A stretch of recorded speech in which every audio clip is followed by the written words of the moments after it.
Good morning.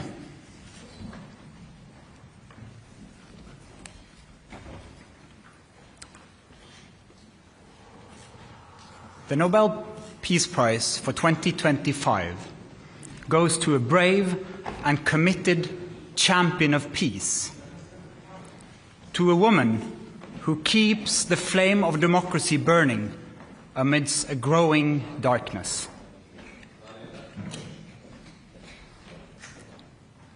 The Norwegian Nobel Committee has decided to award the Nobel Peace Prize for 2025 to Maria Corina Machado. She is receiving the Nobel Peace Prize for her tireless work promoting democratic rights for the people of Venezuela and for her struggle to achieve a just and peaceful transition from dictatorship to democracy. As the leader of the democratic forces in Venezuela, Maria Corina Machado is one of the most extraordinary examples of civilian courage in Latin America in recent times.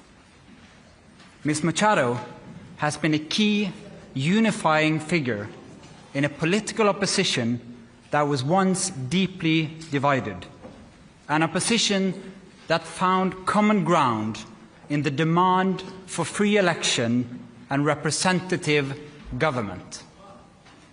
This is precisely what lies at the heart of democracy, our shared willingness to defend the principles of popular rule, even though we disagree. At a time when democracy is under threat, it is more important than ever to defend this common ground.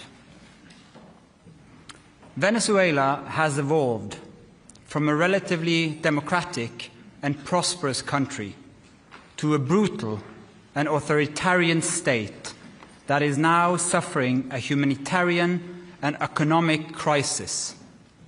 Most Venezuelans live in deep poverty, even as the few at the top enrich themselves.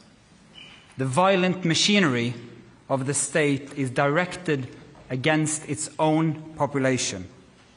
Nearly 8 million people have left the country.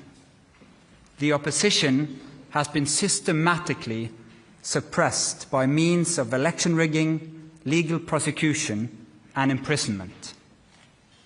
Venezuela's authoritarian regime makes political work extremely dangerous. As the founder of Sumate, an organization devoted to democratic development, Ms. Machado stood up for free and fair elections more than 20 years ago. As she said, it was a choice of ballots over bullets. In political office and in her service to organizations since then, Ms. Machado has spoken out for judicial independence, human rights, and popular representation. She has spent years working for the freedom of the Venezuelan people. Ahead of the election of 2024, Ms. Machado was the opposition's presidential candidate, but the regime blocked her candidacy. She then backed the representative of a different party, Edmundo González Urrutia, in the election. Hundreds of thousands of volunteers mobilized across political divides. They were trained as election observers to ensure a transparent and fair election. Despite the risk of harassment, arrest, and torture, citizens across the country held watch over the polling stations.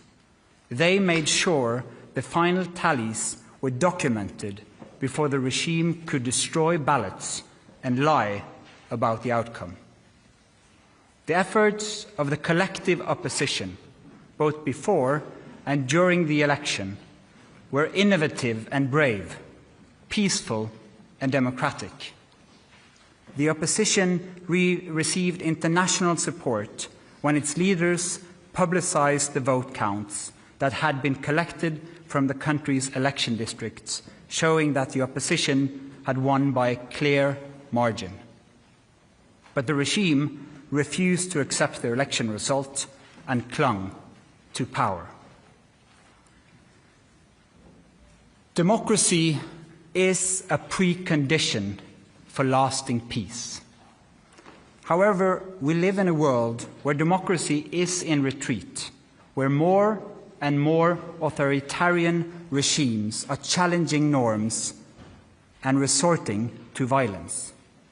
The Venezuelan regime's rigid hold on power and its repression of its population are not unique in the world. We see the same trends globally. Rule of law abused by those in control, free media silenced, critics imprisoned, and societies pushed towards authoritarian rule and militarization.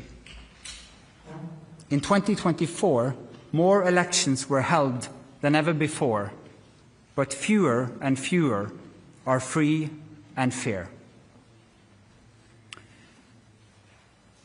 In its long history, the Norwegian Nobel Committee has honored brave women and men who have stood up to repression, who have carried the hope of freedom in prison cells, on the streets, and in public squares, and who have shown by their actions that peaceful resistance can change the world. In the past year, Ms. Machado has been forced to live in hiding. Despite serious threats against her life, she has remained in the country, a choice that has inspired millions. When authoritarians seize power, it is crucial to recognize courageous defenders of freedom who rise and resist. Democracy depends on people who refuse to stay silent, who dare to step forward despite grave risk, and who remind us that freedom must never be taken for granted, but must always be defended, with words, with courage, and with determination. Maria Corina Machado meets all the three criteria stated in Alfred Nobel's will for the selection of a Peace Prize. She has brought her country's opposition together. She has never wavered in resisting the militarization of Venezuelan society. She has been steadfast in her support for a peaceful transition to democracy. Maria Corina Machado has shown that the tools of democracy are also the tools of peace. She embodies the hope of a different future, one where the fundamental rights of citizens are protected and their voices are heard. In this future, people will finally be free to live in peace. Thank you. Questions? Mr. Chair, the attention this year has been a bit further north. How are you, as a committee, going to make sure that the topic of this year's Peace Prize, democratic development in Venezuela, is highlighted in the days and weeks to come? First and foremost, we hope to get your help, because the media obviously plays an important role in highlighting the humanitarian crisis in Venezuela, but first and foremost, the immense and impressive work of the opposition in that country, so that they will still have hope to fight for a freedom, a future of freedom for their country. Congratulations to Maria Corina Machado and the committee on the decision. But during the past months, U.S. President Donald Trump has repeatedly said he deserves the Nobel Peace Prize and he'd like to have it. He even said that it would be an insult to the United States if he doesn't get it. What does your, as the chairman of the Nobel Peace Prize Committee, think of this, and how has this campaign-like activity by the President and his supporters, domestically and internationally, affected the deliberations and the thinking in the committee? In the long history of the Nobel Peace Prize, I think this committee has seen any type of campaign, media attention. We receive thousands and thousands of letters every year of people wanting to say what for them leads to peace. This committee sits in a room filled with the portraits of all laureates, and that room is filled with both courage and integrity.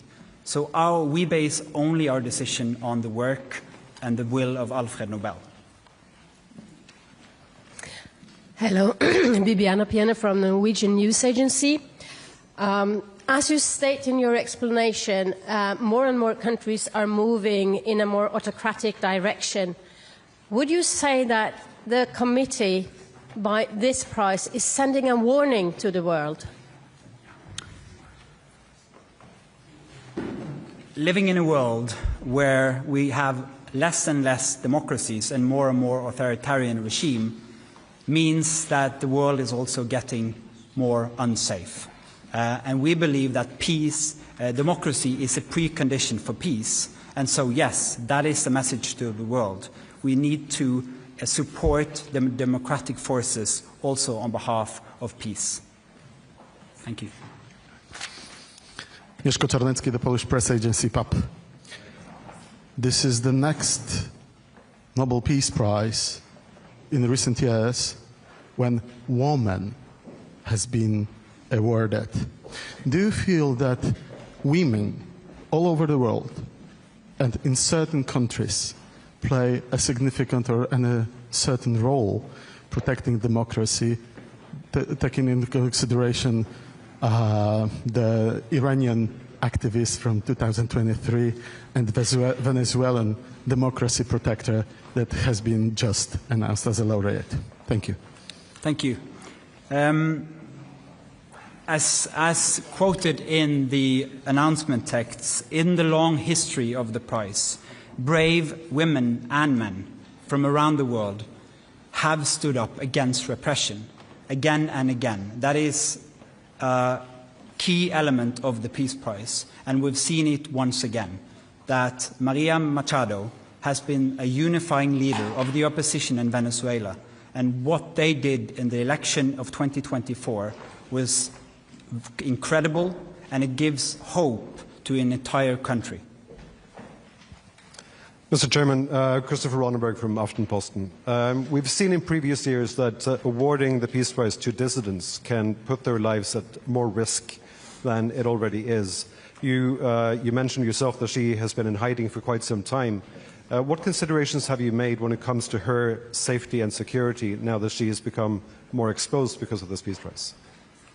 You're now touching upon some of the absolutely most difficult dilemmas in the work of the committee. This is the discussion we have every year for all candidates, particularly when the person who receives the prize is in fact in hiding because of serious threats to her life. She is very active in Venezuela, has been and will be. And so we are also taking the consideration that this prize will support her cause and not limit it. Thank you. Do you expect to see her in December in Oslo? Again, a question of security. It's too early to say. We always hope to have the laureate with us in Oslo, but this is a serious security situation which needs to be handled first. Thank you. Then I'll say thank you so much for your questions. Thank you for coming, and we'll have individual interviews.